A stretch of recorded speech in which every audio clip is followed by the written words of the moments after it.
প্রিয় দর্শক, আসসালামু আলাইকুম। আপনাদের সামনে আজ ইমন উকিল আমি আবার আসলাম আরেকটি নতুন ভিডিও নিয়ে। দেখুন আপনারা এই ভিডিওগুলো, আসলে আপনারা আমার ভিডিওগুলো দেখেন, আমার কাছে অনেক ভালো লাগে। আজ আসছি প্রিন্স মাহমুদ এবং লায়লাকে নিয়ে একটি ভিডিও। প্রিন্স মাহমুদকে পুলিশ অ্যারেস্ট করে নিয়ে গেল।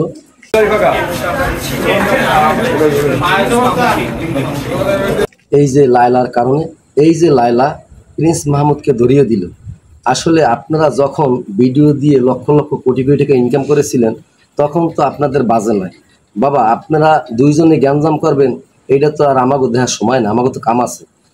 ঘটনা হয়েছে, আপনার যেই বয়স, আপনি লায়লা, ওই বয়সে আপনি একটি অল্প বয়সী ছেলেকে নিয়ে, মামুন যে আপনার ছেলের বয়সী, এবং অনেক ইউটিউবাররাই আপনার কাছে গেছে, জিজ্ঞেস করছে, আপনি স্বীকার গেছেন হ্যাঁ আমার ছেলের বয়সী। আপনি তার সাথে সংসার করলেন, অবৈধ সংসার করলেন 2-3 বছর।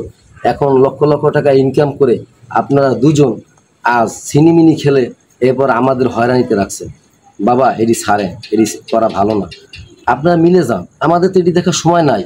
প্রিয় দর্শক, আর চলুন আমরা ওই ভিডিওগুলো দেখে আসি।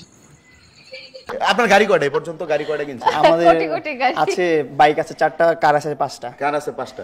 সবগুলা কি নিজের টাকায় কেনা নাকি ভাবির টাকাও কেনা? না না, আমার হচ্ছে ওর সব হচ্ছে ওর, আর বাইকগুলো সব আমার। মানে বাইক আপনার, আর হচ্ছে গাড়িগুলো ভাবি গিফট করছেন না? না আমার গিফট করছি সব। না গিফট করছেন, আপনি বলেন না কেন? শুনেন ভাই, যখন গিফট করলে বলতে হয়। না না, ও হচ্ছে আমার এই বার্থডে আগের বার্থডে আমাকে একটা কার গিফট করেছিল, মাজদা RX-8। দেন হচ্ছে ওই একটা কার, আর আমার নিজের একটা কার কেনা ছিল টয়োটা মেরিনো, ওইটা আমার নিজের প্রাইভেট কার। আর হচ্ছে আমার বাইক হচ্ছে 4টা। লায়লা এবং প্রিন্স মাহমুদের পুরান কিছু ভিডিও আপনাদেরকে দেখালাম। এবার আপনারা দেখুন যে আসলে প্রিন্স মাহমুদকে কিভাবে অ্যারেস্ট করে নিয়ে যাচ্ছে, এবং এই প্রিন্স মাহমুদের জন্য যে কতটা সাংবাদিক তার সামনে ক্যামেরা নিয়ে এত ব্যস্ত, সে মনে হয় বাংলাদেশে বড় কিছু। চলুন আমরা সেই ভিডিওটা দেখে আসি। বাদী ছিল লায়লা ফরহাদ, ওরফে ব্লু ফেয়ারি লায়লা নামে পরিচিত। যে ওই